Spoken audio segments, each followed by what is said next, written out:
Good morning. Welcome to Sunrise Daily today. I'm Chamberlain. So. Well, it's a beautiful Monday morning. I'm Kayode Kikilu, and it's great to be back, I must say. Yeah. And the right time too. AFCON just kicked off. And what a match-up yesterday. Absolutely. I'm the one that's most relieved. The squad because you don't like football. That the squad is back. Oh, the squad. I'm no longer home alone. It's a squad. Three-man squad, right? The three-man squad is back. But there's an 11-man squad. Yeah. Which the country's hopes hinges on. Huge. Whoa. I don't know if you know. Okay, well, I take that back. I don't know if it's huge. Because given the absentees for Super Eagles, I think the expectation just kind of went from here to here. I think successively, actually. The AFCON has...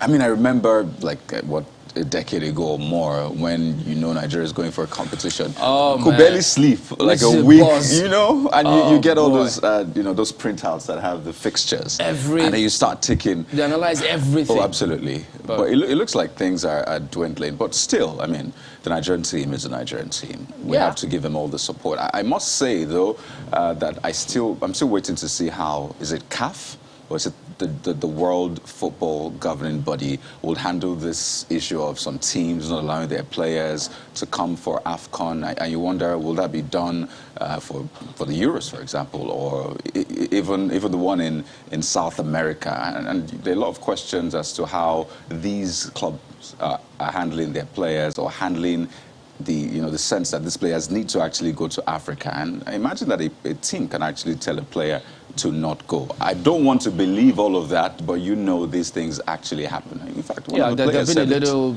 more tricky with it because some of them will say, well, the federation didn't apply within so and so time and as such, I mean, look at Watford.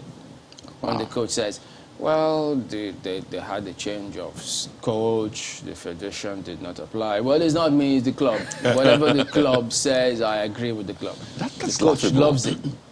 What's interesting, this issue that you raised, Kade, is not really new. I mean, it's been happening forever. And I think it's part of the challenges that globalization of soccer itself has brought to us. Why do we have to suffer from this globalization? Well, I don't know. Don't even let's go there right now, because I mean, before European soccer became this prominent, I mean, it was AFCON was the Africa Cup of Nations, as it's called that back then, was the thing for the continent. It was the only thing everyone wanted to watch. I mean, started in 1957. Everyone wanted to watch, African soccer, African players display their talents and everything. But when our players began to go to Europe, to the Americas, to other parts of the world to play football and all of those things, it's only natural that we get involved in some of these things. So sometimes some say it's political, some say it's professional, some say it's business decision. At the end of the day, it is what it is. And I think if this teaches us anything as Africa, as Nigeria, and I'm glad what is being done with the MPFL and then the other tier. I watch the matches and I'm like, this is great football. So I think if there's anything we need to learn from this is the fact that we need to actually develop our sports in-house. I think on that, Kayode, where did we get it wrong is where we should be. Is the question we should be asking. Where did we lose the steam? Administration. Thank you. European soccer was only on pool papers in the 70s. Ouch. Yes. It's still there.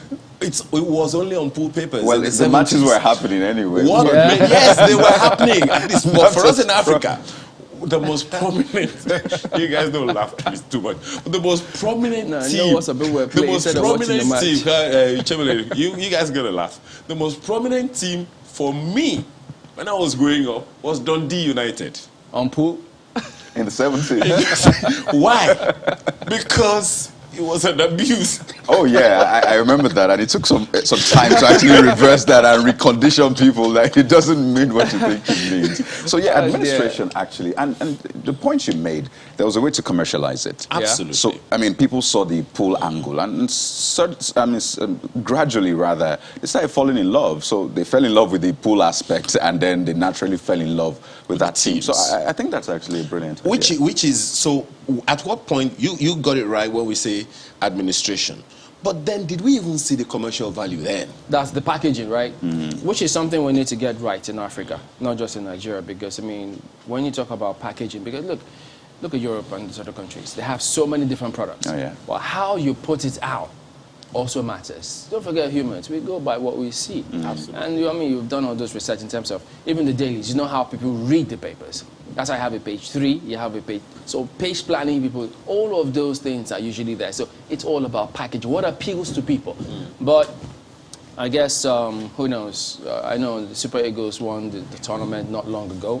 So in terms of our expectations, maybe it might That's be our measured, expectation, given right? that, well, we just sacked the coach, Iguavoin, just trying to see what can happen. Nobody's going to, I'm not sure football fans would expect him to come up with a trophy. But if that happens, I mean, deeply you want that.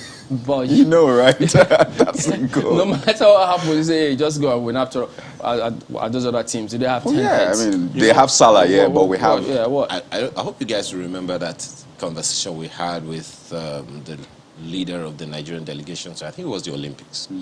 And he said something quite striking. He said, we usually don't prepare. He led the team there. Ooh. We usually don't prepare. So we were asking him, what are our expectations? How many goals are we expecting? I mean, it was, what, if we get anyone, it will be amazing. But we started late. And he said, look, I said, look, is this going to teach us anything 4 years down the line? He said, that's usually Teach us anything? That's usually the problem. Look, we've seen that it never teaches us anything. Unfortunately. Federation people are usually greedy. I can tell you that they are usually greedy in many cases. Rather than let the players who are the professionals do what they have to do, if funds come in, they first of all tell you, well, you need to lodge me in this hotel, lodge me here, lodge me there. And then the players themselves, go look at how they're treated. Look, it's another story for another time. So That's not... I said all of that against the backdrop of your expectations for the trophy. Well, we have a match with Egypt tomorrow. So let's start with that trophy. We win that match. That's the thing. Then on to the next one. One game at a time. Absolutely. If you don't respect your opponent, what that does to you is that it affects your preparation. It affects your concentration. When you think that I have this, I'm going to win without doing the basics. If you don't do that, it plays here. So it lowers all those things. And so when you don't respect them, because that's why they tell you, respect your opponent. Because you will put in the work. And when you put in the work, you will get the result in the Why field. don't we start by respecting our players? Federation. I mean, And the country. You talked about how we treat our players. Oh, Let's yes. start by They don't treat, respecting not just them. football players. The sports administration in the country. general. Those federations, oh boy, you need to experience that. Those ladies, I don't know if they have The ladies, sheathed they treat their them the swords. worst, as a matter of fact. It's So- terrible. But, yeah. Well, it's something still that, Nigeria. We have to be hopeful. Oh, yeah. I mean, that was a downer for me, but hey, it's a green, white, green. Oh, yeah. You need to enjoy the tournament. Oh, I mean, yes. yesterday, look at the matches yesterday. Fantastic. Look at how Cameroon, that's a strength of character that's in the team. And again, it's a mental strength of teams. That's what people do. So, but I hope that we'll have those things coming through for us because they're all professionals. Yeah. So you expect that level of professionalism to come to bear when they play. So don't forget to encourage your team while you can. Absolutely. Okay, so that said, let's go to the dailies. What do we have, guys? Where do we start? You sports for choice now already? You want to start from the sports Well, I page? think, Oh, why should I do that? So you just landed on sports. That's the back page. Exactly. Back page. But we'll get there. Well, let's begin with the front page of the Nigerian Tribune this morning. Yeah. What do we have? APC may adopt consensus ahead of February convention. That's what you have on the front page of the Nigerian Tribune this morning. That's the third option that the president spoke about in that interview. Oh, I see. Consensus. May adopt consensus ahead of February convention. It's like it's a style for, I think one of the, was it the ACN or the AD back then? Most of the time it was consensus. Maybe this is another one. I don't know. But So that's indirect primary assault or what? Yeah, because even if they adopt the consensus, they still need to go back and ensure, fulfill all righteousness. Let everybody go to their queue and vote. So Even though you've direct and adopted that, indirect. so yeah. Interesting. I think I'm just going to leave it there for the Nigerian Tribune. Oh, the back Oh. page has sports. Eagles seeking AFCON glory in Cameroon. And you have Nigerian players on the back page 8 of them. Stars, right? And above that one, Osimhen recovers from COVID-19, set to return to Italy. Oh. Is it meant to return to Italy? I thought you were going to set to join the Eagles. That's what the Nigerian Tribune says. As you often say, Chamberlain, the devil is in the details. Oh, dear. So you see, well. Look at New Telegraph, Benga Daniel on presidency. Excuse me. Southwest may lose 2023 if aspirants are not streamlined. So, point blank, if you will. Yeah, that's it right there. And then, Zamfara killings. No one should live in fear in own home. So, there's a lot going on there as well. So, that's the Telegraph today.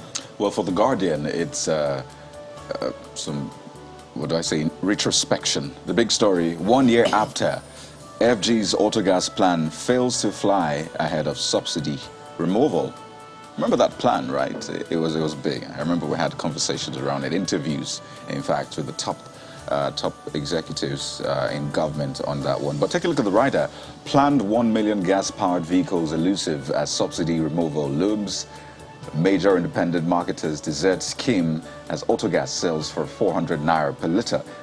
FG sets aside 250 billion naira for vehicle conversion to begin pilot scheme in 12 states. So we're in that year that subsidy is set to, will be removed, as according to reports. But it looks like those other plans that are meant to be options to buffer the effect of subsidy removal, those plans have not kicked off yet. So very interesting read. I remember actually considering converting perhaps my car to gas, but it looks like that's not in view yet. It's a page 2 read. But there's a lot of hype, and everybody thought, yes, they said we're going to do this, we'll have plans in place, things are working, and then you hear this. Yeah.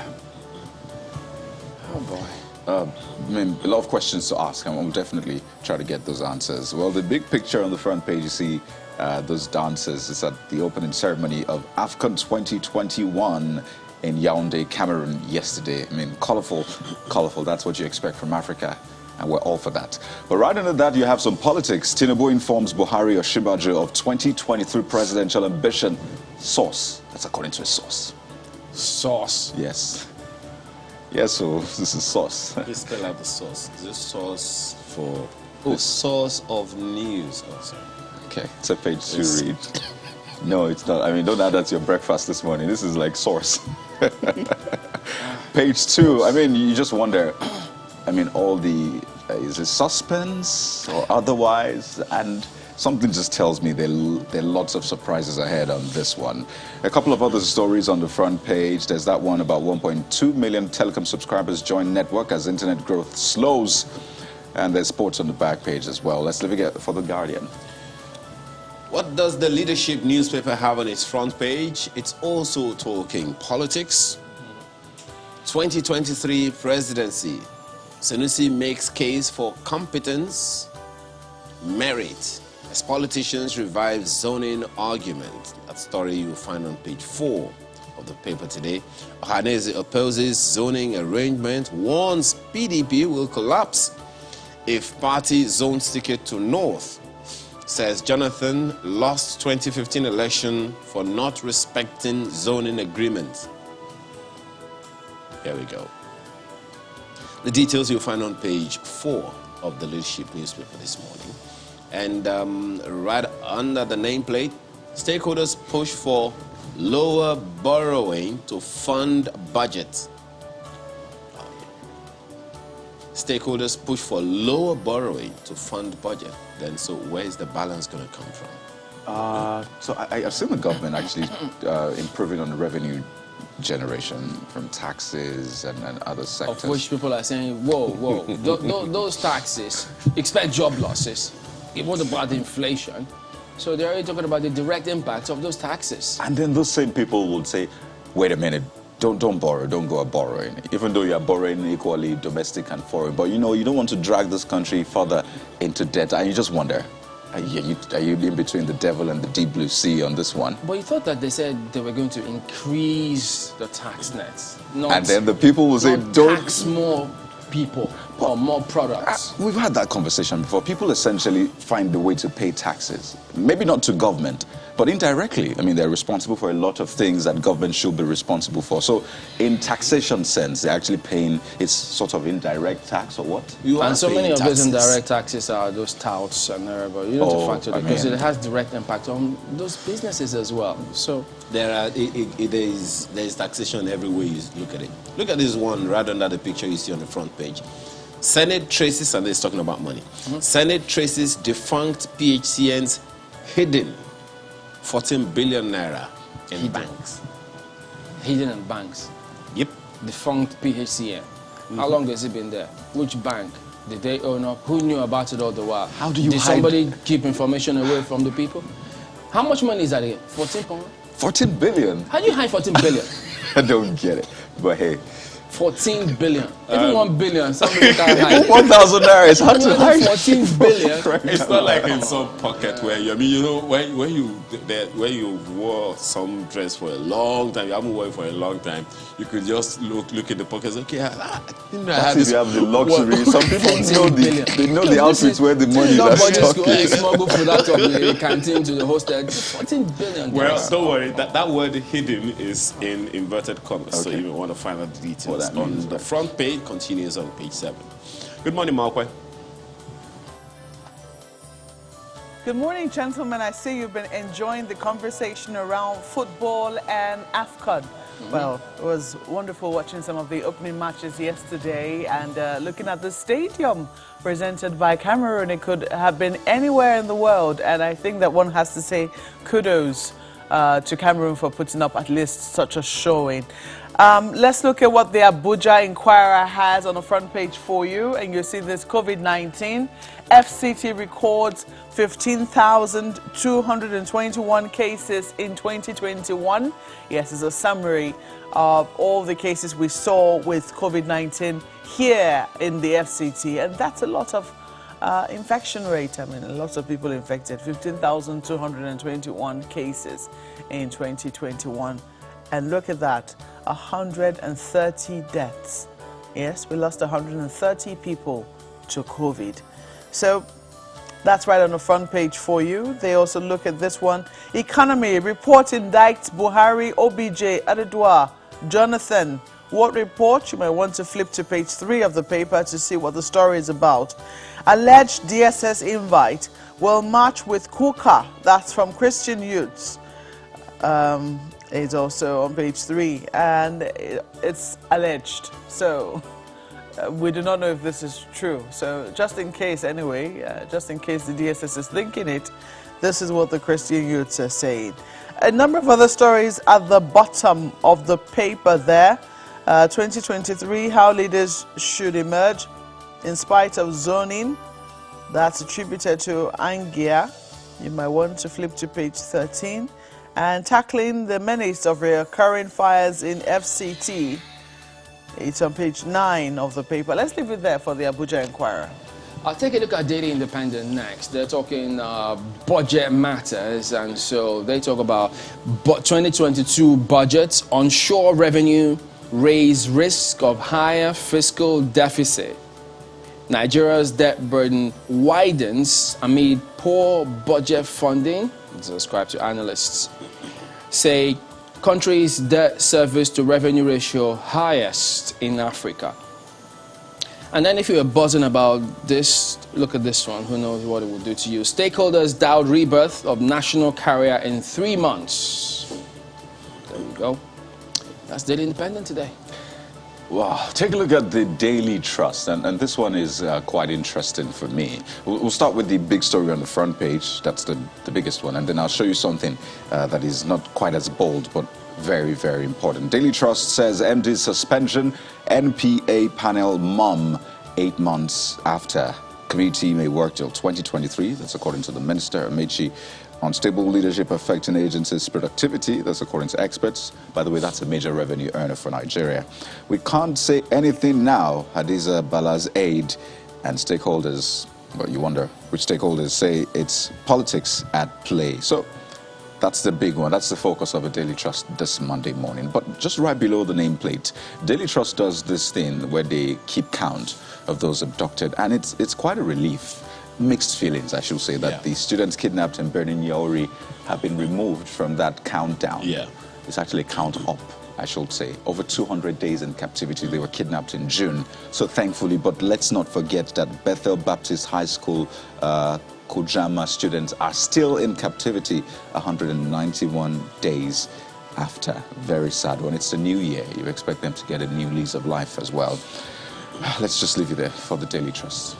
Daily Times newspaper has Armed Forces Remembrance Day. Take a stand, challenge evil.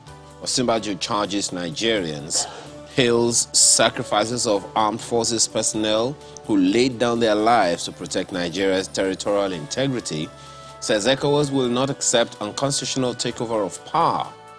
Benue governor warns against attack on security forces. That's what you have on the front page, the lead story of the Daily Times newspaper this morning. That's the Daily Times newspaper today. Let's see if we can quickly look at the News Direct newspapers for you. And yes, they have this budget. Aso Rock to spend 1.72 billion naira on welfare packages, refreshments in 2022. Yeah, that's what they have on the front page. So just in case you want to ask me if we got any refreshments during the president's interview. Well, much later, we got some water after that. Maybe that's part of what they have to do. 1.72 billion naira is what will be spent on refreshments and welfare packages for those who will be visiting the villa or who have anything to do with the villa. Fighting Boko Haram, GOC reveals Zulum helps army without being asked. Osun APC urges party's National Reconciliation Committee to disregard top members' request. I'm not sure if that is TOP members' request or top members, because that TOP is in capital letters, and I'm wondering why. So unless it's an abbreviation, but let's read it like this. Osun APC urges the party's National Reconciliation Committee to disregard top members' requests. In case you're looking for details, it'll be somewhere inside of the paper. Buhari to inaugurate infrastructural projects in Ogun. Indeed, we understand the president is going to be visiting Ogun State on Thursday this week. So it'll be wonderful to see what projects will be highlighted during his visit. But look at this. Kogi unveils plans for free flow of traffic, releases guidelines. Interesting. Is there traffic jam in Kogi State now? I don't know. You might want to flip somewhere inside of the paper to take a look at it. Let's leave it there for Nigerian News Direct. All right, so there you go. That wraps it up with a look at some of the dailies as well. Just give us a moment. We will be back.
This is not a cultural troupe. They are members of the Joy Youth Council Lagos chapter. Dressed in black and white, They gather at the gates of Dowen College in the Lekki area of Lagos in a show of displeasure at the circumstances that led to the death of one of their sons and the handling of the matter by the authorities. If they open this school on Monday, the whole generation will come, we will carry our school bags, we will carry our feeding bottles, we will carry our food, we will join them in the school. They judge the case in their house, they clear them, we will bring them here. Our son cannot die, and their own children will not walk into the school. It's not possible. It's not possible. It is not possible. It's not possible. We want justice. We want justice. Justice must not be done, but must be seen to be done. That's what we stand for.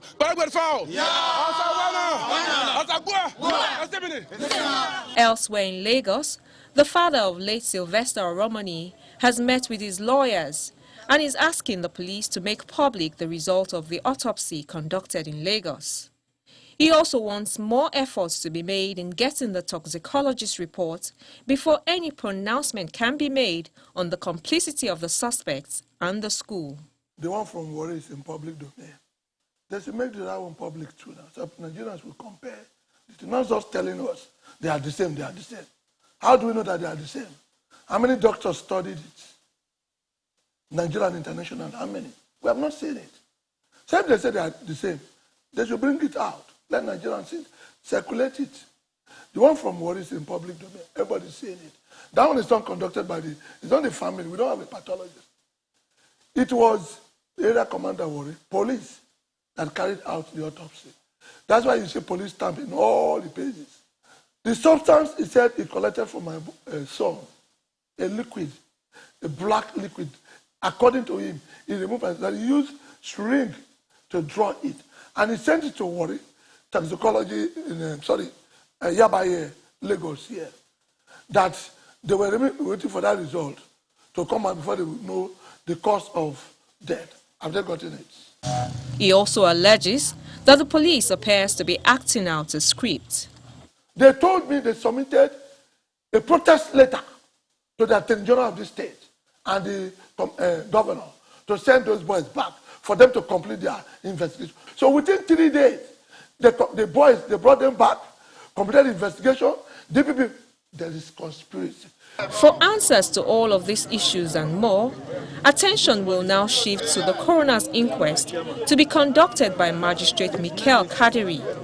The inquest will commence on Saturday, the 15th of January.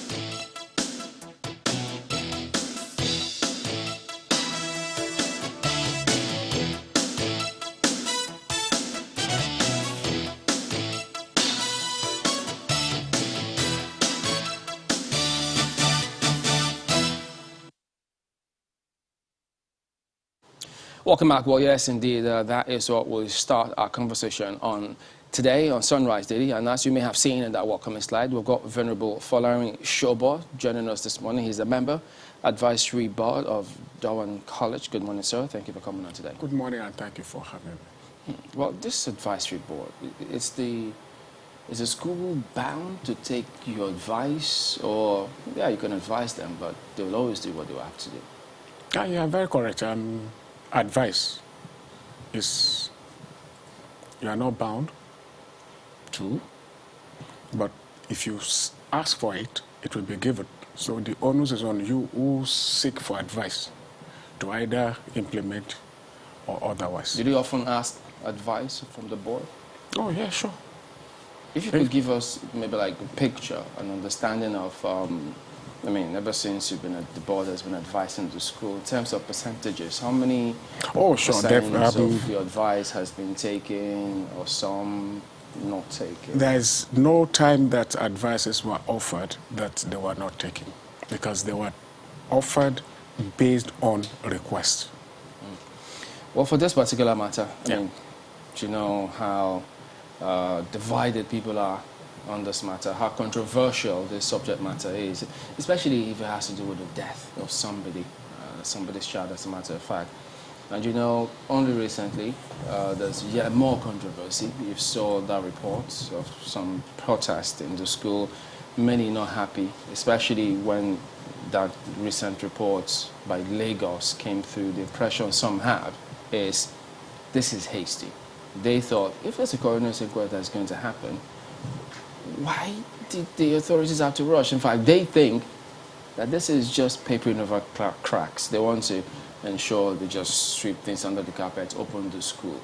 What do you think of all of this? Well, first, let me extend our sincere condolences to the Oromoni family. The family and Darwin have had a very robust, sincere relationship. And to lay it bare, Sylvester was the fourth child of the Oromonis to pass through Darwin College. As at the time he died, there were actually two in school, himself and his older sister, who is still in SS2. The issue of Sylvester is sensationalized by the social media. How? Because the issue was actually broadcasted on the social media by a cousin, and that was where everybody picked it up from, and that is how we got to where we are. The cousin did not post when he was ill. The cousin only posted after he died. Was he ill? Well, ill, unquote, because what took place from our own end is a child who went to the sick bay to report that he was having some pains in his leg as a result of a football. The records are there in the sick bay. And our school sick bay is manned by a registered nurse and is well-certificated medical doctor. The school procedure is when a student is not feeling too well, you go to the sick bay, they administer first aid. If it is something they could manage, that they manage. If something that they need to inform the parents, they make a call to the parents to let you know that your child or ward is not feeling too well. Will you be coming to pick, or you want us to take such a child to our own medical facility? We have a well-equipped hospital outside of the school that the school engages in a situation of medical attention. What illness did the school find? What he reported at the sick bay, that he went play football and he had a collision with one of the players and his leg was paining him. And that was what was treated. Then he went back, and then the following morning, the pain was still there, and then the school put a call through to the mother, who said a cousin will be coming, or the guardian in Lagos, because the parent lives in Warri, and the guardian in Lagos will be coming to check up on him and pick him on Monday.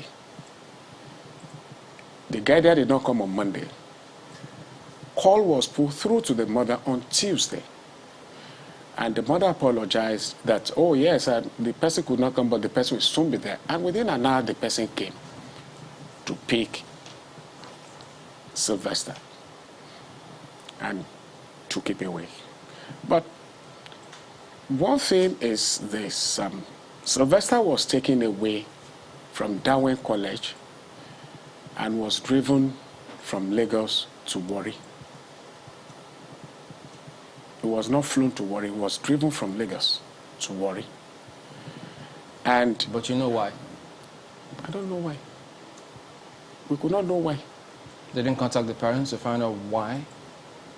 It's not for us to ask why, because that's the means of transportation. The means of transportation. Yeah, you're emphasizing it was driven as though... Yeah, that it went by road to Warri. That's as far as we know. Would you have expected him to be flown? as opposed to driven. Why? Why? Aside from the security of the road, the person that came to pick is neither the mother nor the father. And committing my child into your hand on that stretch with the report that we got that he was not feeling too well. Anything could have happened on the road. If he relapse or vomit or whatever, how will the person taking him by road manage? So given all that is out there, the information as to what happened, I mean, ever since then, and do you, well, first of all, is what you said now the impression that the advisory board, is that their impression? Is that what they advised the school upon? As how? I don't understand. I mean, is this perspective the same? Does the advisory board hold the same view in terms of what happened to him? Well, we hold the view because we analyze the whole situation. We ask questions. We look at the records that they present, the record from the sick bay. Everything was properly documented. Okay, so notwithstanding all that is out there, this position hasn't changed. What is out there?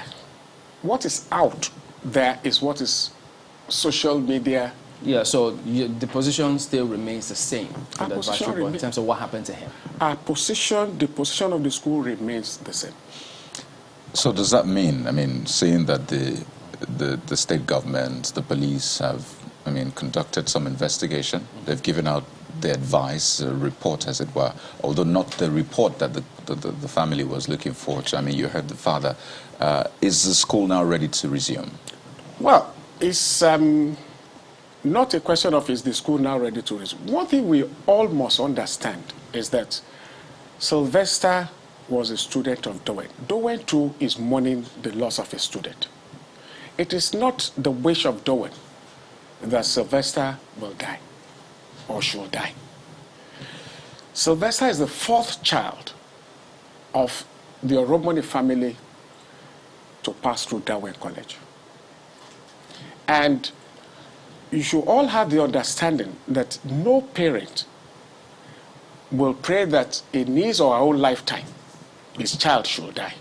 To us, Sylvester is a promising young man that this nation should have tapped from his wealth of knowledge if he had grown to be part of those who will impact on this nation, Nigeria.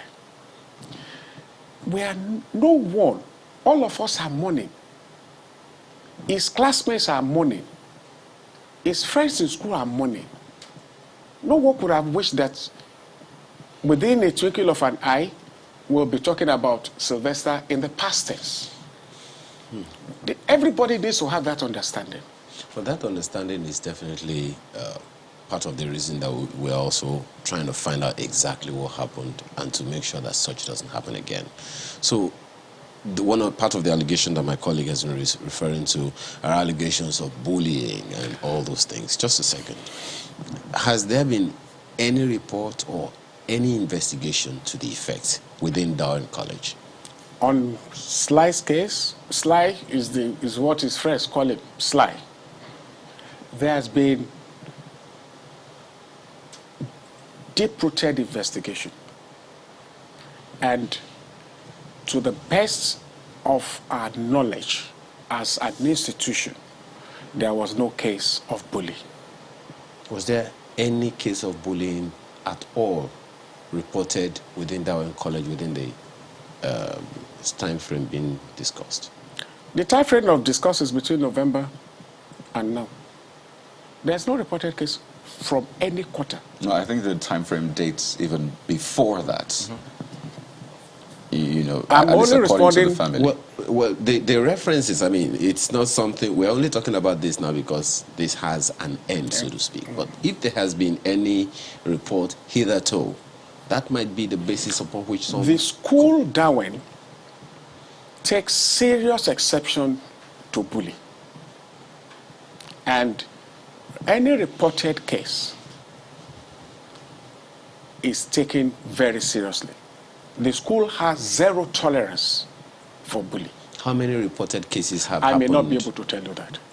But what are the internal mechanisms that the school has in place for issues such as this bullying? How, are these reports escalated? What kind of protection is given to the student? Just help Nigerians understand what happens behind the scenes for Well, Darwin. when we talk about bullying in secondary school, we cannot take Darwin in isolation. No, I mean Darwin this time around, because Now, I know. Yeah. I'm just letting you know that. You see, most of this hype about this case is like something that we all know, but we don't always, all of us don't want to accept. Yes, it's happened now to Darwin. It's been happening to other institutions that are not reported. But now Darwin is in the football field that is being played all here and there. Darwin does not take, it is one of the cardinal points of the school that is read out to students at the resumption and at every opportunity of address. There must be no bully, there must be no stealing, there must be no pilfering of anything, there must be no oppression of junior students. It's not allowed. That is the institution that we have. And should anyone report, it is dismissal. How many such cases have happened within I the will past? tell you one of the, I will not mention the name, but the chairman of the school, his older brother's first grandson was expelled from the school when his case was reported. Expelled. So there's no sentiment, there's no emotional display. Once any infraction on the school rules and regulation is meted with stiff punishment. So why then, because I want to understand, as an advisory board, you said you have looked at this case and all the facts available. Why then will the family time and again said that their son was bullied in school? Well, I'm not here because we know that to the family of Oromoni, this is not the time that is too pleasant. And we're not here to trade words or argument or whatever with them. Because we believe that all of us put together needs to allow them to heal. Their view is what was reported to them. But if they will tell you, they will let you know that the school informed them when the boy Sylvester went to the clinic to report himself of pain in his legs. So if the father is holding to that view that he was bullied, we know that a lot of videos surface on the internet at different times of we saw him in pains and all that, and then there was no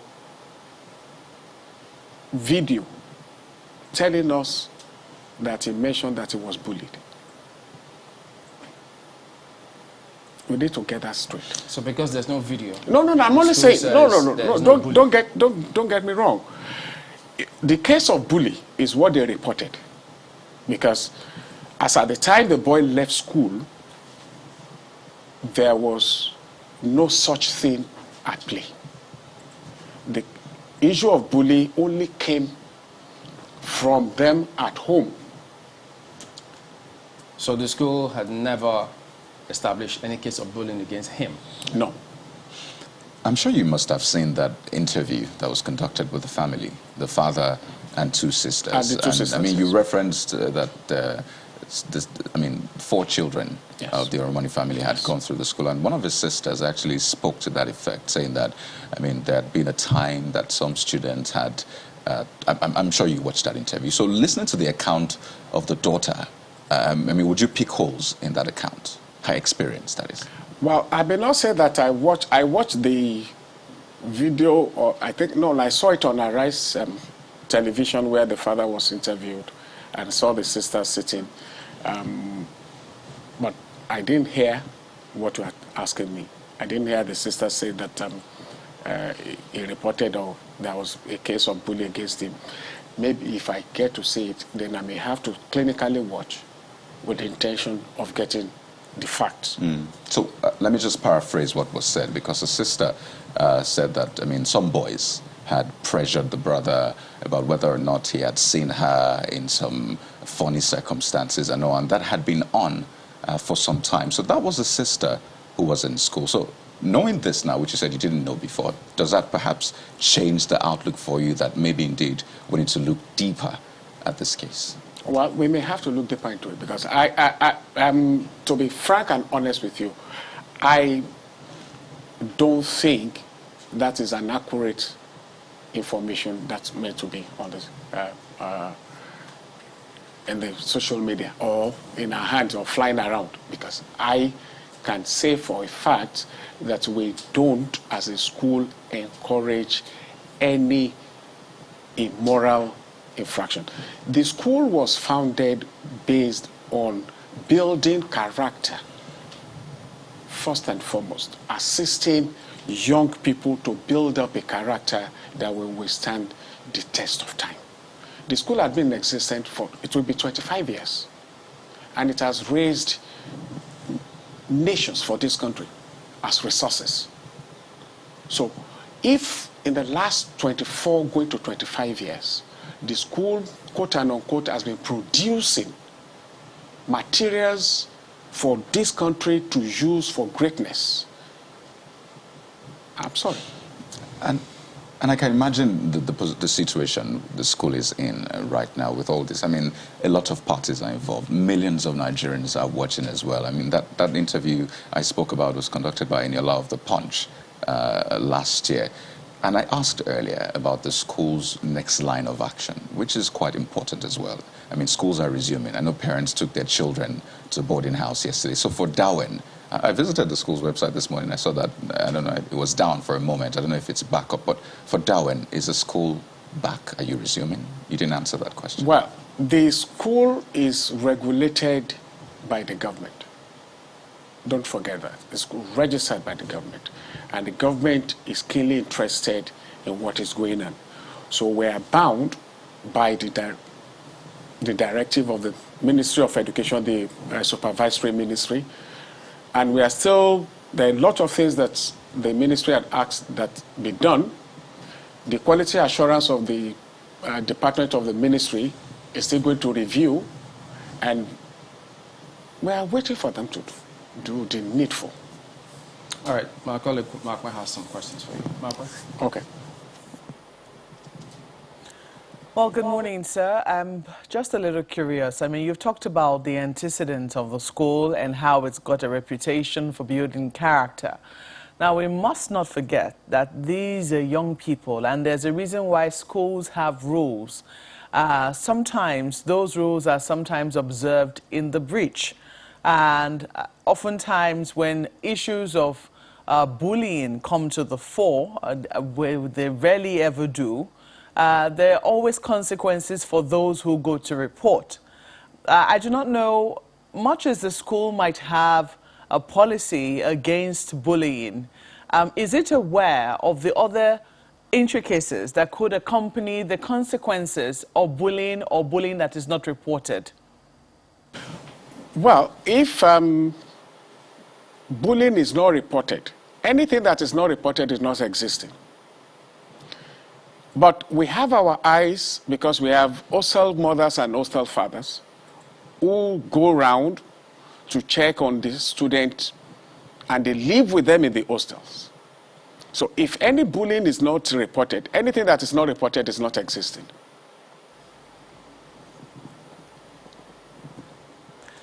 You know, I don't know how to say this. It's very, very, when you just said bullying that is not reported is not existing, I'll have to draw on some personal experience here. And it's a bit, because in the wake of what happened to Sylvester Oromoni, a few people, you know, came out to also narrate their experiences. One of them happened to be my younger brother. He was triggered by this issue, and he narrated his own experience on social media. It turned out that he was bullied. He reported, or somehow the reporting came out. you know, inadvertently. It was not his intention to report. The person who bullied him was expelled on the spot, but he did not remove the instance of bullying. He was found by the friends of, you know, the person who was expelled and was beaten black and blue with extreme care taken not to touch his face, because that was where the issue will come up if it was seen that it was beaten. Now, when you say that bullying that is not reported does not exist, it does raise you know, questions as to whether or not school authorities understand just how deep a problem bullying is, whether they understand the psychology of the bullies, whether they understand the psychology of those who are bullied, and have taken pains to take a look at, you know, that particular instance of bullying and how it is that they can uncover the silence that usually comes with it, the shame, the fact that people do not want to be, you know, labeled as weaklings, and all of that surrounds the culture of bullying. I do not know, and this is beyond the reputation of Darwin, because I'm sure they mean well, but this is a problem that most secondary schools confront. These are some of the questions that really bother my mind this morning. Well, thank you very much. You are very right. Any student that that experience bullying will definitely exhibit some traits that needs to be looked into. Withdrawn, poor academic responses and all that. When we look at all this, the truth of the matter is this. When a student is bullied, the school protects the bullied and punish those who bully. And most cases, it's always between the senior class and junior. Even in the junior, in the same class, they bully themselves. I'm not talking, when I'm talking like that, I'm not talking about Darwin, but it's a general thing that we all know. And when, like I said, when it is reported, there's no escape route for such a student. We will not blink eye in meting out the stiff punishment of expulsion. And such a student is equally shielded and protected by the school, because the care of look after the onus lies on the school through the teachers and the house mothers and house fathers that stays with them in the hostel. Because we know the school management, the principal and all the principal officers of the school may not, they are not like we have in government, the grassroots that stays with these students. They are in their offices, but these school mothers, school fathers, class teachers, subject teachers that look after these students always shield and protect such students that are bullied. Venerable, if I may come in here, I'd like to ask, how high is the level of suspicion when a student comes in to report a case of I fell on the pitch while I was playing football, or I collided into somebody while I was playing football, especially when the symptoms which this student exhibits does not correspond with just a simple game of football? How do you mean by the symptom does not correspond? Because a footballer that come to report something that has to do with the leg that he used in playing football will show symptom of limping. And that is exactly what Sylvester displayed. That's what he had. He was limping on his leg. And that's where, how did it happen? At the time Sylvester's father came to pick him up from, because according to him, he was in Lagos. And by the way, he was the one who took his son to Warri.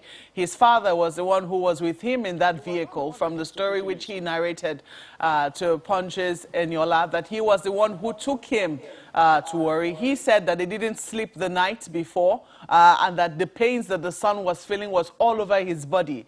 And that when on the journey, he said everywhere in his body was aching. And, you know, there were questions as to what kind of football did you play that, you know, resulted in this sort of, you know, in this sort of injury. But usually we know that when students have these injuries that could result from bullying, the go-to alibi is, oh, I fell down, or I was playing football, I fell while playing football. I'm not saying that students lie, but oftentimes these are the cover-ups that they use. So I'm asking, do you have a high level of suspicion, perhaps as a note to nurses, the registered nurse whom you have in your, what they call that now, in the sick bay, to say, look, when cases of football injuries, in quotes, come in, is it possible for us to take a second look at it? Because sometimes these are some of the things that people who have been bullied say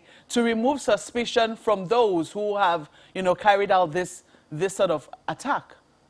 Okay, I'll start by saying first what I said earlier, that we're not here to trade words or whatever with the family. We are trying as much as possible to assist them to pass through this stage and then come out of it stronger. It was not the father of Sylvester that came to pick him from school. It was... Okay, well, we need to wrap up, so I just wanted to say, but did you see the autopsy report, the first of which read that he died of chemical intoxication? Like every other person, yes, but don't forget. Did you see it? Are you aware of that? Oh, yes, I saw it on the internet. Did you agree with that? No, because the man actually came back on the 31st of December. Do you agree with that? No, I did not. Which one do you agree with? I agree with what he wrote on the 31st of December. What about the second autopsy? And the second, because if you look at the all autopsy report, is initial report that he first released on the, I think that was on the 10th of December, before the toxicology results came, and then he now released another one on the 31st. But you also heard people say that, look, this is just to clear the school so that they can go and reopen the school and get back to business as usual. It is just, those who are saying that are just being emotional, which is understandable, and they are just being sentimental. In spite of the toxicology first report? Which the first report has no toxicology report. The first, of the one that was conducted in Warri, the first one that he released on the 10th has no toxicology report. The one he released on the 31st of December, if you listen to the Commissioner of Police very well, he alluded to that fact as much. So you seem to agree with the ones that subscribe to the position that you believe in. It is not a question of position that I believe in. It's a question of science that has proved both in Warri and in Lagos. All right, we have to anchor at that point. We've been speaking with Venerable Folarin Shobo, Member Advisory Board, Darwin College, Lagos. Thank you for your time today. Thank you very much for having me. All right, we're back in a moment. Don't go away.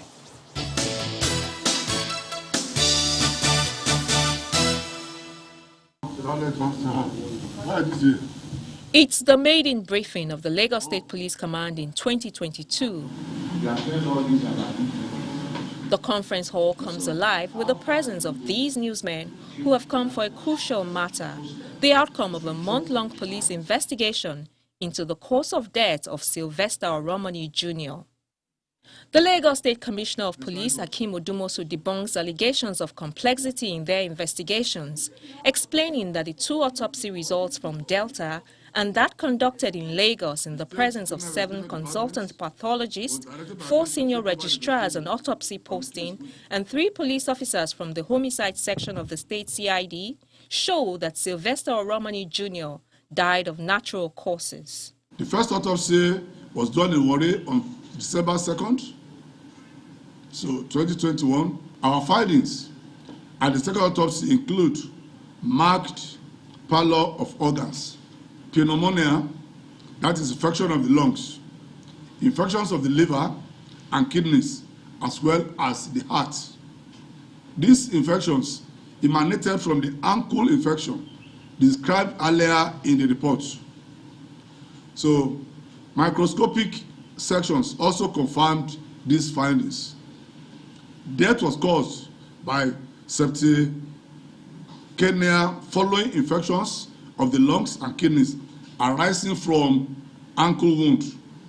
No evidence of blunt force trauma in this body. The findings in the esophagus and stomach are not compatible with chemical intoxication. Death in this case is natural. The legal advice, however, indicated that there is no prima facie case of murder, no involuntary manslaughter, and no malicious administering of poison with intention to harm against the students and the housemasters. Hence, they cannot be prosecuted. The Lagos police boss warns those threatening to cause problems over the outcome of the investigations to seek redress in court or face the full weight of the law.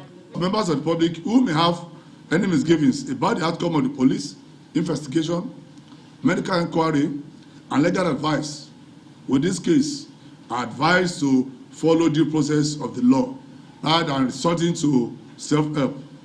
The police do not fold their arms and allow any act or omission that could threaten the peace being enjoyed in the states. The coroner inquest is just a week away, and it's the appropriate venue for aggrieved parties, as all sides will be heard.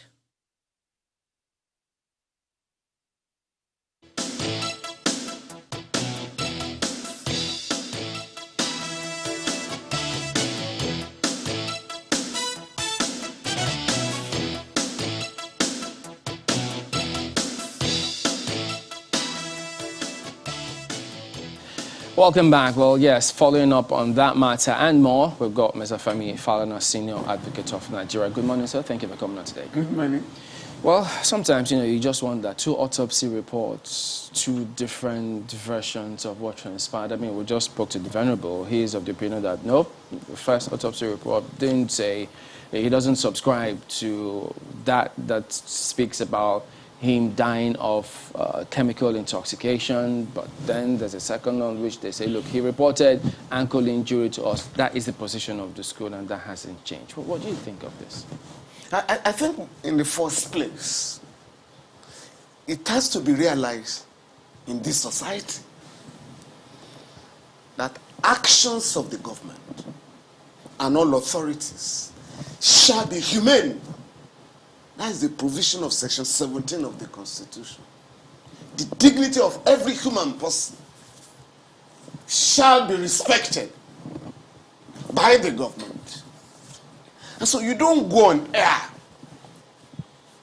You don't go on air in this society and be making a mockery of the death of a human being. As you are well aware, by our culture, if you lose a loved one, to break the news, sometimes the school authorities will have to engage the services of imams or pastors or elderly people to meet the parents and break the news. That means you are being compassionate and considerate and humane. But you don't go on air. Oh, the members of this society, the public. Oh, the boy they claim, was poisoned. Nothing happened to him. He died naturally. With profound respect, does the commissioner of police know? I mean, you're not a doctor. What do you mean by natural causes? A cancer? What if he was just reading heart attack? Reading out the report? No, he said there is no mention of the word natural in the reports. So the commissioner cannot say with profound respect that Sylvester died of natural causes. Because what are natural causes? Heart attack, stroke, cancer, and so on and so forth. But if a boy took ill, you claim he was injured on the football pitch. But the boy, before his death, told the parents, I was given some concoction to drink by those who wanted to force me to join a club, a secret society on campus. Doctors will be expected to eliminate these allegations. And the first report concluded and stated very clearly the boy died because of the acute lung injury due to chemical intoxication. A doctor will not write such a report if he hasn't seen anything. No doctor in the world, unless you want to play with your license, will state categorically the cause of death that can be questioned. Up to now, the parents have asked for the second autopsy report. It's not been made available. All we hear, all that the parents are reading about these other reports. On their behalf as lawyers, we have applied for certified true copies. Have you seen the copy? It's not been made available to us. But have you seen the copy? No. But you referenced that natural causes was not in No, that I said report. that's what the commissioner claimed. And you said that it was but we not... have the report from Warren. We haven't seen the one of Lagos. It's not been made available to us. But from the press conference of the Commissioner of Police and from the legal advice that oozed out of the Ministry of Justice, by the way, that was alleged to have been issued by the Director of Public Prosecution. The Lagos State Government did not have a Director of Public Prosecution on the 4th of January when that report came out of the ministry. Yes. So you can't say, oh, the DPP has ruled, the DPP has given a report. And by the way, those reports and these statements, with profound respect, are subversive of due process. There is a law in Lagos State known as the Lagos State Corona Systems Law. The only person in Lagos authorized by law to speak authoritatively on the cause of death, haven't listened to evidence, is the coroner. This matter is pending before the coroner. The Commissioner of Police alluded to that. So how dare you, therefore, to preempt the findings of the coroner?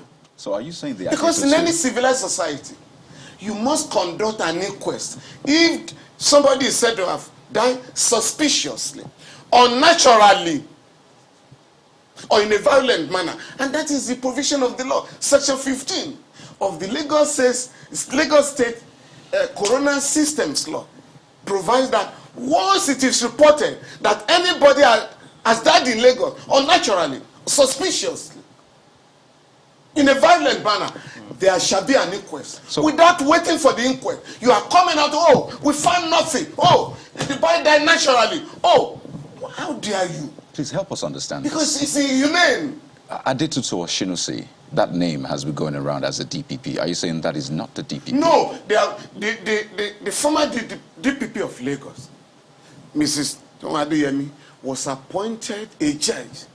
She was elevated. Between the time she was elevated and on the 5th of January, when our successor was appointed, Dr. Martins, there was no DPP in Lagos State. And I'm saying this publicly. So on the 4th of January, when Ms. Adetutu Oshinusi wrote her report, she was not the Director of Public Prosecution. So does it invalidate... But in order to give credibility to this story... No, but if she writes the report at that time, does it invalidate the content or whatever position was put out in that report? It does question it. It does question the report. And I'm saying, I mean, if you look at that report, and if I ask you now, what is the cause of death of Sylvester? Do you? All manners of reasons are given. Pneumonia, sepsis, chemical intoxication. Which one are we to believe? And that is the duty of the coroner. To invite the witnesses, including the doctors who wrote this report. How do you justify your report? What is the basis of your finding? So it's not for a lawyer to say authoritatively, oh, this is the cause of death. Oh, we are ruling out chemical intoxication because they say he died of pneumonia arising from sepsis. Another one says chemical intoxication. You now say we should discountenance one and believe another one. Now, I cannot go into details for now on the cause of death. That will be established before the coroner. And I hope, and I do hope, that some of those who are making outlandish statements on this matter will not land themselves in trouble. But we're going to establish evidence of a massive cover-up. Oh, you say, oh, there was no evidence that there was a secret society. How? Oh, we searched the suspect.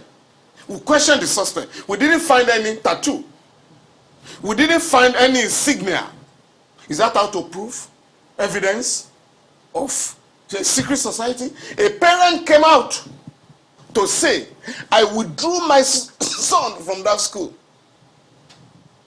because he was subjected to bullying, torture. Let's allow you to grab water. Yeah. Did the police invite the parent? Did you talk to the student to establish the existence of a secret society in that school? So the DPP or the person who wrote the report simply said, oh, we dismiss the evidence of a secret society because the suspect did not admit. Is that investigation? Or just jumping to conclusions? Well, clearly, so many questions. I guess we'll have to wait and see what the coroner's position is, because you want to take a sip of water, sir? Just to... No, I want my water. That is yours. Right, sure. Yes, it's absolutely... There is evidence that is yours. And you won't be charged for it, definitely. Okay. So this other matter equally has legal implications. I know you heard about this several times. This Magodo residence, this case was all over the place as well. Several comments attributed to police from Abuja.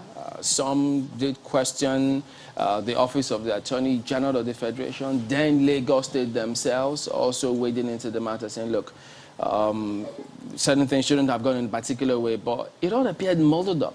But above all, the most important thing here for many is that, look, how is it that we're handling this kind of proceeding, especially when it had to do with the court position, and we're handling it this way?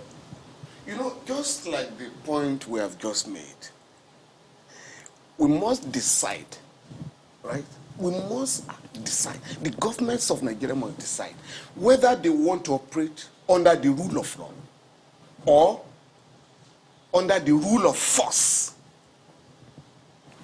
And that is the point I'm making. Once a matter is before a court or a coroner, because an inquest is a judicial inquiry, it has already commenced. The next sitting will be on the 15th of January. So you must allow the due process of law to run its full course.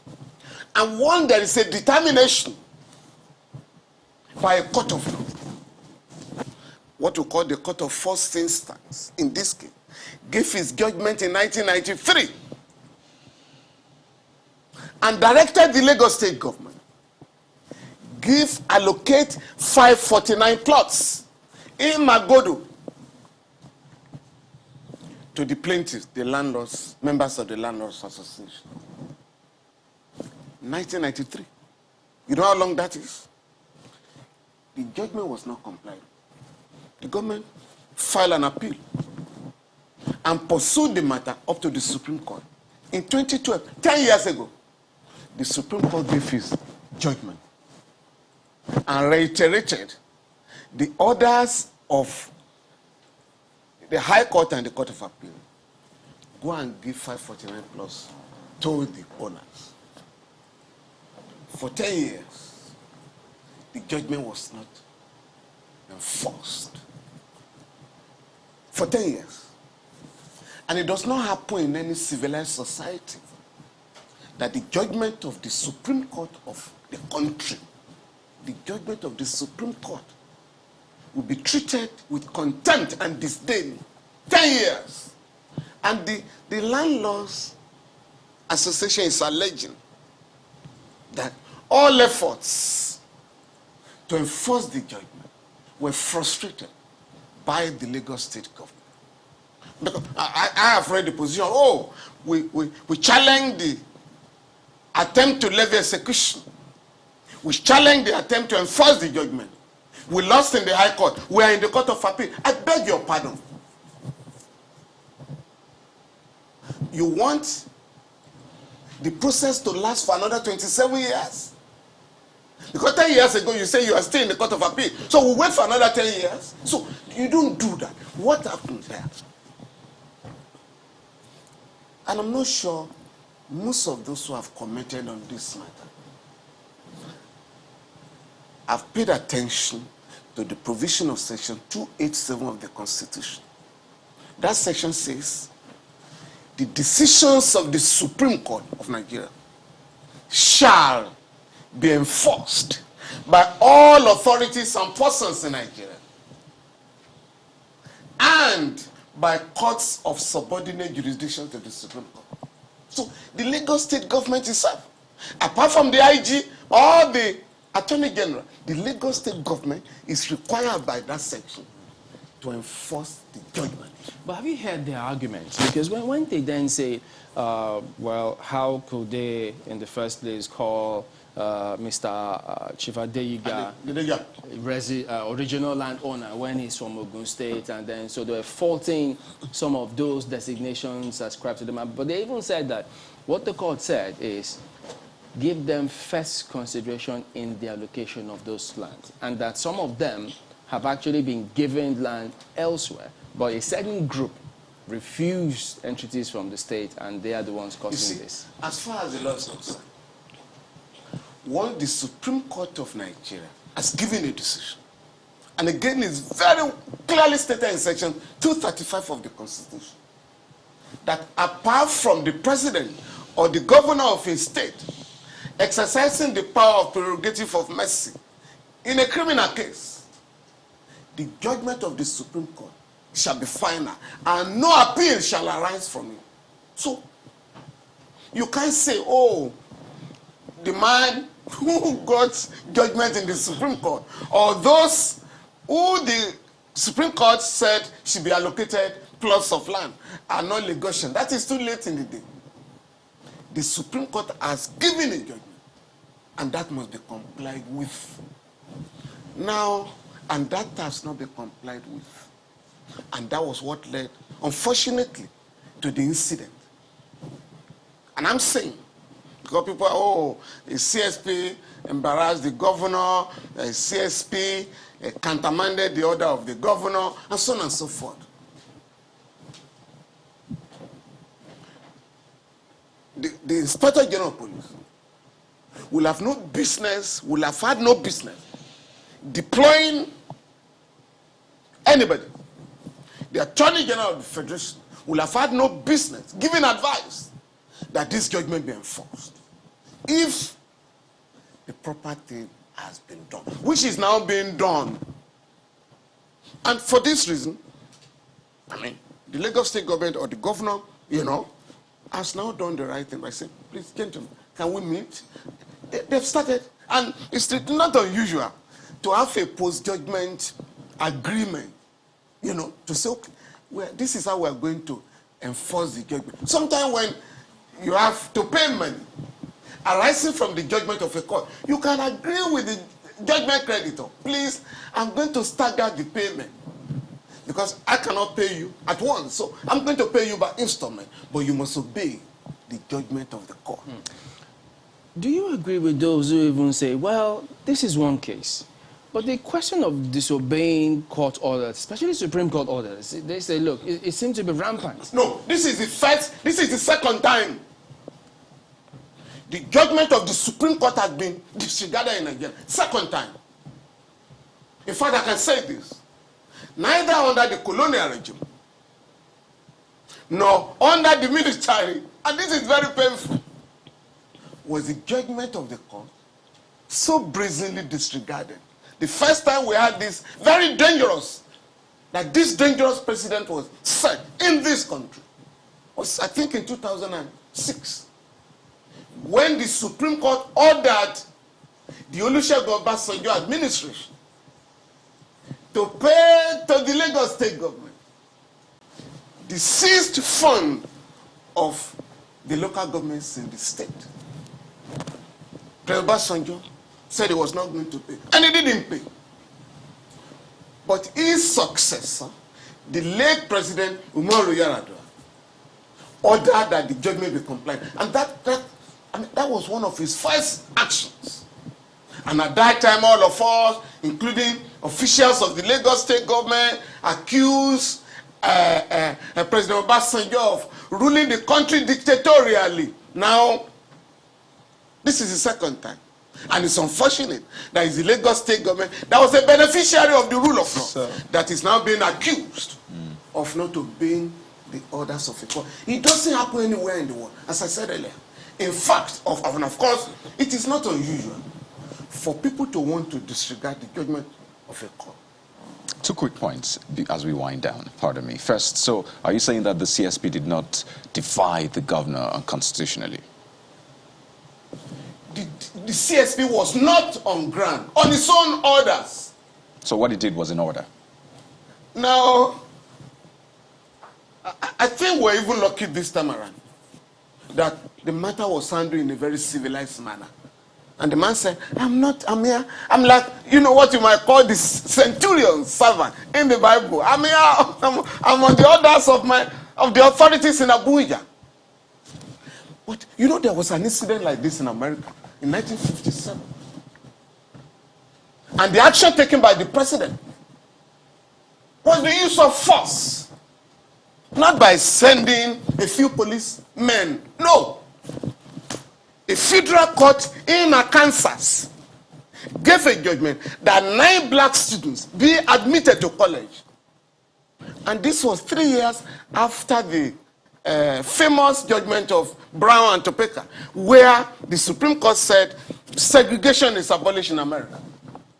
So in this particular state, these students were not admitted to Little Rock College, contrary to the order of the federal court. And the governor supported them. In fact, the governor of the state led some demonstrations. No, this is a white community. We're not going to allow black students. But you know what happened? The president was on vacation. President Dwight Eisenhower. He invited the governor and tried to persuade him. We must run America under the rule of law. This will be a dangerous precedent. The governor said, okay. Went back and never obeyed. But you know what the president did? He canceled his vacation, rushed to Washington to make a broadcast. In fact, to make a proclamation. And sent 1,000 troops to that state, in addition to 10,000 members of the National Guard in the area, to go and put those students in the college and enforce the judgment. And of course, the state was taken over militarily until those students were allowed to be admitted and go to classes. The troops were not withdrawn. That is America. But Mr. Falan, in this case, he says, as chief security officer, can he not give a directive to the CSP at that point in time? No, again, there's nothing new here. Nothing new here. In the case of Attorney General of Anambra State and Attorney General of the Federation, this was when Governor Ngige, Dr. Chris Ngige, was Governor of Anambra State. And of course, with the connivance of Abuja, he couldn't do anything. The police defied him. So he went to court. And the Supreme Court, a constitutional thing, 7 justices of the Supreme Court, led by the then Chief Justice, the Honorable Justice Mohammed Owe, made the point that in any state in Nigeria, the commissioner of police shall comply with the lawful directives of the governor. Lawful. It is doubtful if it is lawful to say, stop complying with the judgment of the Supreme Court. It is doubtful. But what's to decide this one? Well, I think this is just another page altogether. Absolutely. And we cannot go into that right now. No. Because in Lagos, under the military, in the case of governor of Lagos State and Ojukwu, the Court of Appeal said, go and put him back, restore him, take him back to his father's house, let him occupy the house. The military refused in Lagos State. The government now filed an appeal and went to the Supreme Court. Please grant a stay of execution. Supreme Court said, how dare you to ask us to stop complying with the order of a court in Lagos, in Nigeria. And the late Justice just said, what you have done is like a sinner asking the Almighty God, give me more opportunity to commit more sins. Thou shalt comply with the order in Lagos State, and the order was complied with. So we have gone through all this before, but it's unexpected. I mean, we don't expect that a civilian government would treat the judgments of courts with impunity. But like you said, for me, instead of harassing the IG or the AGF, I'm very happy at what has happened. Because I have a compilation today of not less than 100 cases being disobeyed by the authorities in Abuja. Since they have started now, we must now ask them. And I'm sending a letter during the week. Mr. Attorney General, you have done well in Lagos. Can you please comply with these judgments? There you go. So I guess all hands will be on that now to see what happens next. Well, thank you very much for coming. Thank you very much. My pleasure. Femi Falana is a senior advocate of Nigeria. Well, back in a moment. Don't go away.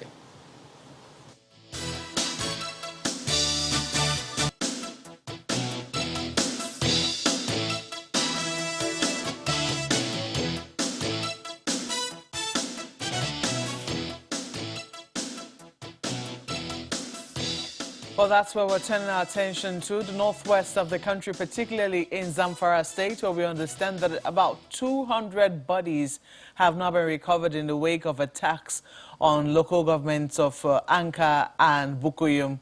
We have with us this morning Mr. Wilson Inaligu, who is a former Assistant Inspector General of Police and also former Commissioner of Police in the states of Ekiti and Kogi, and also here in the FCT. You're welcome to Sunrise Daily this morning.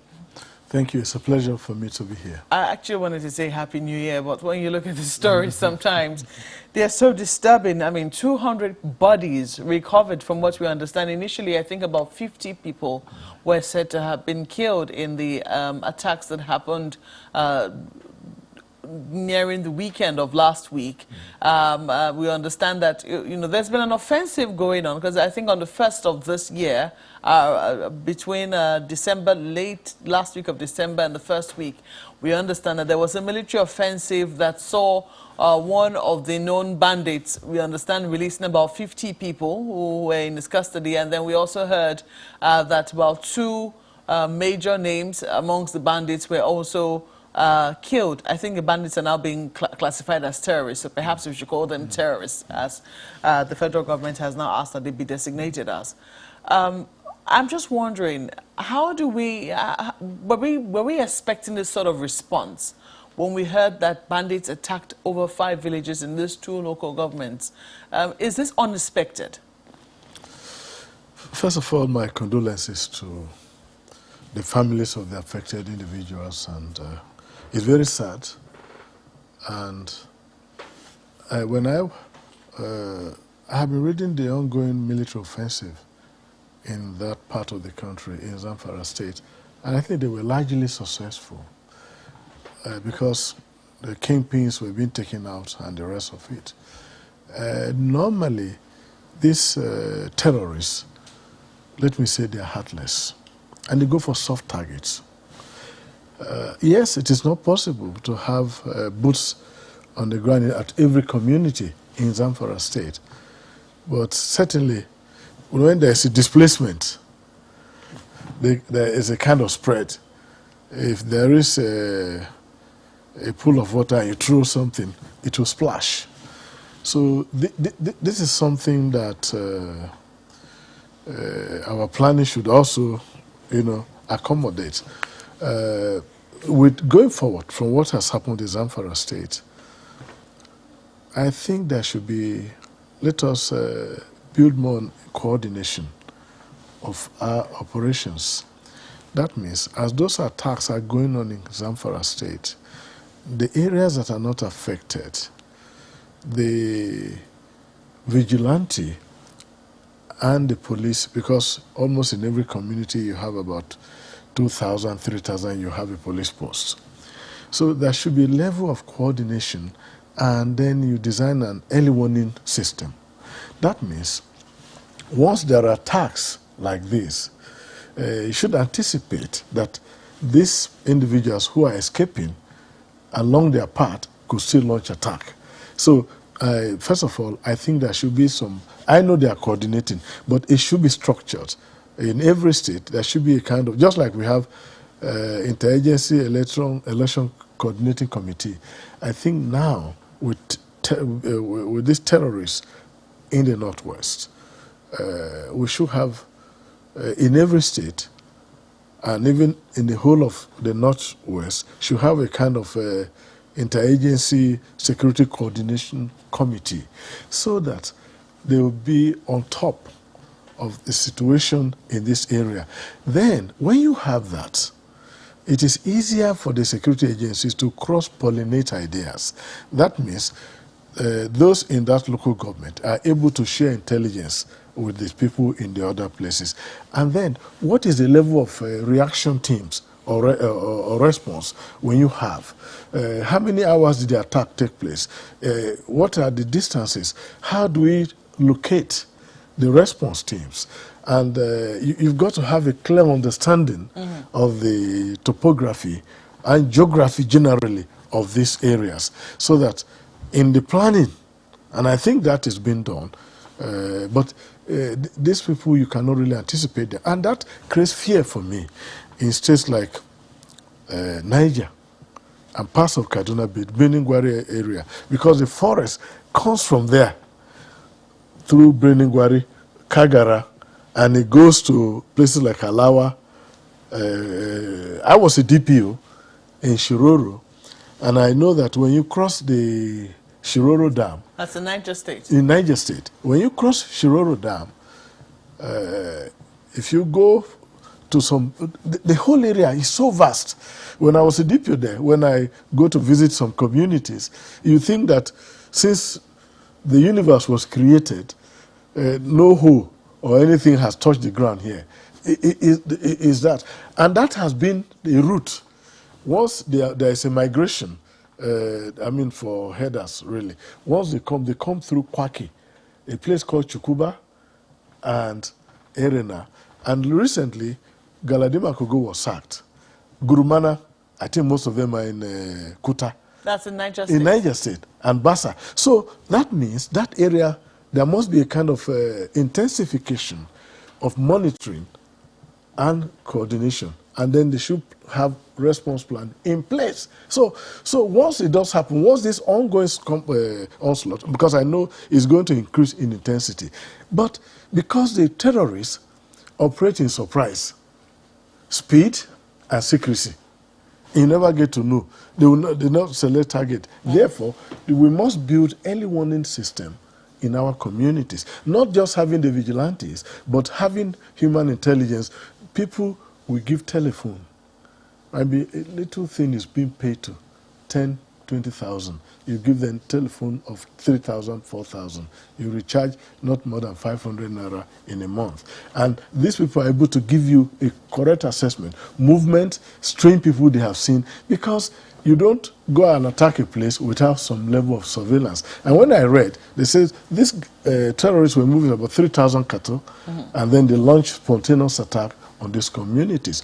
But if you have an early warning system that is built around in these communities, it means information is able to quickly get to the security information headquarters, the operation centers, the police command headquarters, brigade headquarters, and the special operations that are going on.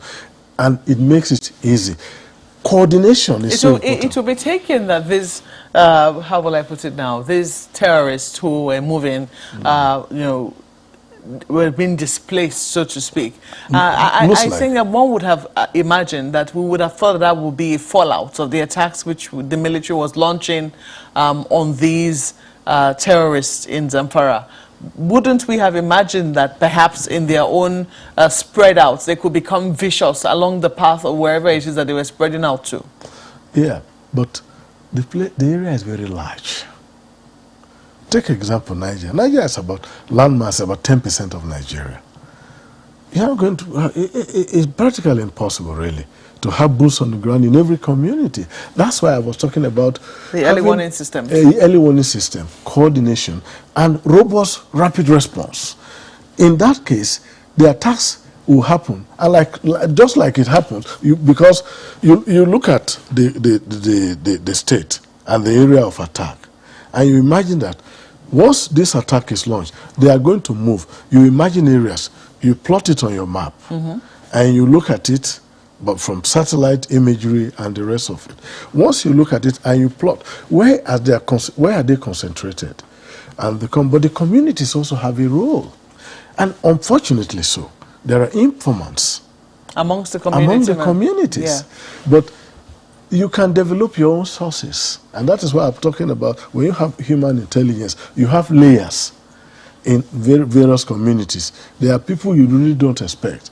There could be different people, food sellers, but you know, but they'll give you a correct situation report of what is happening when there are new people coming, new bites in those communities. For 200 people, it's a lot of people. They were murdered in about 24 hours, and there was no help, not even from the security agencies that were already stationed. I mean, you spoke about being a DPO in a very vast land area, but I do not know how DPOs are located. I don't think it is one DPO to one local government, is it? Yeah, no, depending on the size of the local government. Like when I was DPO Shiroro Dam, Kuta was a local government headquarters. There was a police division there. But I'm told now there is a division in Erina to cater for the areas across the river, the Shiroro Dam, because that area has witnessed lots of attack. But you have more than one DPO in a local government. That's what I'm trying to say. Yes, you do. So, I mean, there will already be security, some security presence. Yes, it might not be sufficient. Yes. But it didn't look like there was any sort of resistance put up at all. Like I told you, number one, it depends on the distance from the police formation. It depends on the mobility. Let me tell you, unfortunately so, in a local government, you have a division and you have 300 personnel. How many vehicles do you have? And what is the state of those vehicles? You could have a division. Let me give you an example. FCT, Garki has a reasonable number of personnel, but I can assure you they will not have up to 577 vehicles. How do you expect such mobilization? And these are people who are coming in their hundreds. This is a place that we already know. I hate to interrupt you, but this is a place. I mean, this is not the FCT. This is not Lagos. Yes. This is a place we know has been facing security attacks over the last couple of years. I mean, these attacks now have been going on for over 4-5 years. Zamfara has been a hotbed. Yes. There have been all manner of measures we've been trying to put in place to counter whatever is happening in Zamfara. There's been no-fly zone declared over Zamfara. In recent times, a renewed attack has been launched. We've been told, oh, it is the gold in Zamfara that is causing a lot of problems for the state. Or some people say, oh no, it's just these rustlers who have now found it very lucrative. There have been all manners of theories propounded. We know that these terrorists do not go in vehicles. I mean, they do not go in motor cars. They go on bikes. So, I mean, one would ask, how expensive are motorcycles that if that is what the bandits are using, we as a country, as a state, cannot also show might, but also preparing our people on the ground. If it's to prepare vigilante groups for villages, if it's to, in addition to, you know, the security forces whom we already have on the ground, how difficult can it be?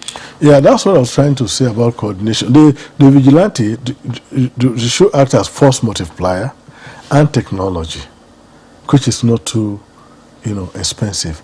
But the bottom line rests with coordination, because when if they want to attack a community, you could have up to 100 or 200. It is true. Good. Now, the idea is you are going to have patrols in that area. If you have 5 patrols, for example, you have 4 or 5 per patrol, you are talking about 20-25 personnel in addition to the drivers. So what do you do? That is where intelligence and coordination comes in, especially human intelligence backed by technology. We haven't heard that there's been any such thing in these instances. That is what is alarming, that we have left vulnerable villagers, you know, to be killed like chickens. No. Yes, it is really sad that this had to take place. But the point I am making is there are different approaches, and that is why the air component, the ground component, the JTF, the civilian JTF, all this coordinating. But there are occasions, you know, you've not heard of this attack for a while in Zamfara State. It shifted to Sokoto, but with the onslaught, they came. In security, you continue to rejig, you continue to re-strategize your operations. There are periods that you could be taking on and west. But that is why the point I've been trying to make here is we've got to up our coordination a little bit, and anticipatory skill to be able to know that if this is happening in zones A, it could have a ripple effect in zone B, and then you prepare for that. But by the time these operations are taking place, dead of the night, you are mobilizing, and these guys are already mingled with the community. The thing is to intercept them before it does occur.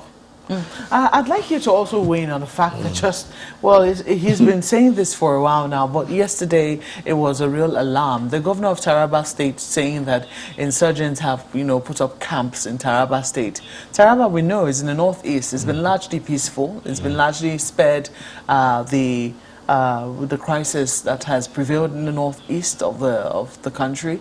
I'm looking at the progress that we've made in Borno, Yobe, and Adamawa. It's a little alarming that we're now beginning to hear that, you know, insurgents are setting up camp in Taraba State. What should we be doing at this point with this sort of information? These are the kind of information that should be passed to security agencies, and then they will deal with them. And no security agency, not a police station, not a police command, not the military or the DSS. These are information they need to bring, and they are processed so that they are dealt with. Wherever there is a camp, supposedly manned by insurgents or terrorists, those are areas you storm. You have to, the level of proactivity has to go up. You intercept and dislodge them. And that's what I've been saying. If you don't intercept, if you don't dislodge, and they get organized, they launch the kind of massive attack or massacre that they carried out in Zamfara State. Therefore, the security agencies must be several steps ahead of the terrorists, because once an attack has started, the operation has failed. Because when you go, you are going to, some people are going to be killed, there will be stray bullet, you are going to lose personnel. But if you are able to intercept, and so the information provided by the governor of Taraba State is very useful. And I believe by now, security agencies should be working on it. And let me tell you, in fighting warfare, this kind of counterinsurgency, the area support gives advantage to the troops on ground. And why do I say that? If I have a checkpoint of about, let's say maximum 20, and I have about 700 people go to attack that checkpoint, manned by military or police, as the case may be, no matter the level of the ammunition those people have, and you have 700 people, let's say they take out 100 of the insurgents, you are still going to have about all the personnel killed. Therefore, there must be provision of more logistics, especially helicopter gunships. And I give you an example. I was on a peacekeeping mission in 1989 in Namibia, and I saw what they did. In every police station, then in northern Namibia, you had 2 helicopters, you had bunkers, and once the insurgents come, the helicopters will just go with their cannons and they take them out. This firefight, you are going to lose, you are going to have officers killed, officers injured. So my appeal, get more equipment, more long-range cameras that are able to detect, to recognize, and even to count, so that in real time, you are able to detect what is going on and take necessary steps. 2, the operations of motorbike has to be restricted, because where people ride bike without registration plate numbers. So even if you recover a bike at the scene of crime, you have no way you can trace.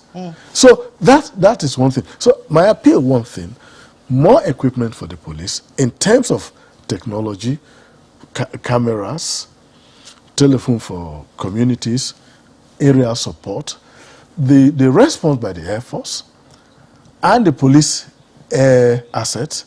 There should be a level of coordination. And I think the counter-terrorism of the Nigeria Police Force should have helicopters that are properly armed.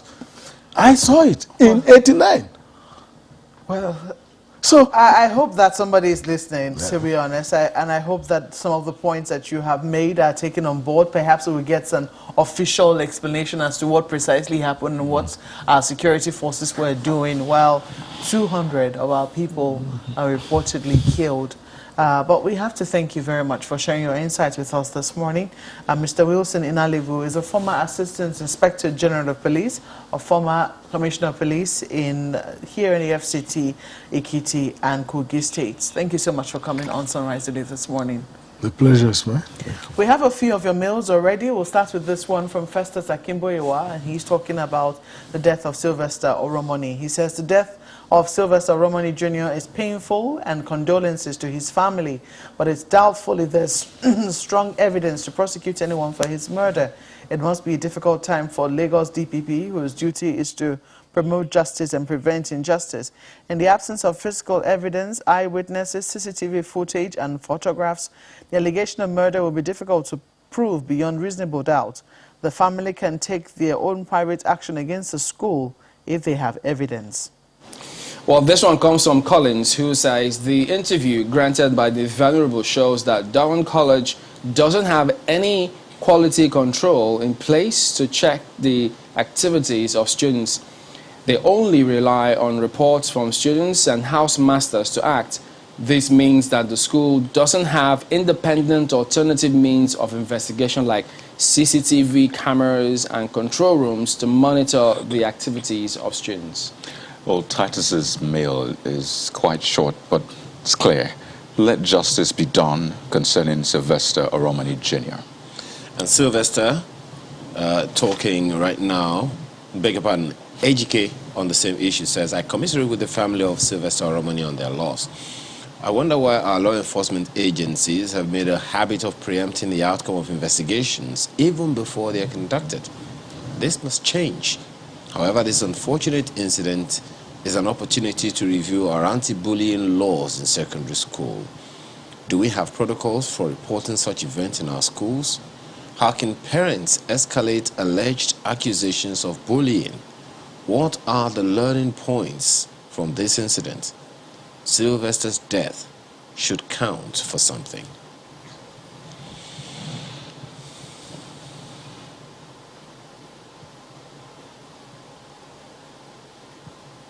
Well, that's all we have to say. Thank you so much for watching this beautiful Monday morning. I believe the holidays are now fully over and people will be back at work as they ought to be. We wish you a very productive week. Thank you for watching. I'm Maokwe Ogun Yusuf. I'm Kayode Okikele. I'm Ayo Makine. Have a wonderful day. I'm Chamberlain, so goodbye.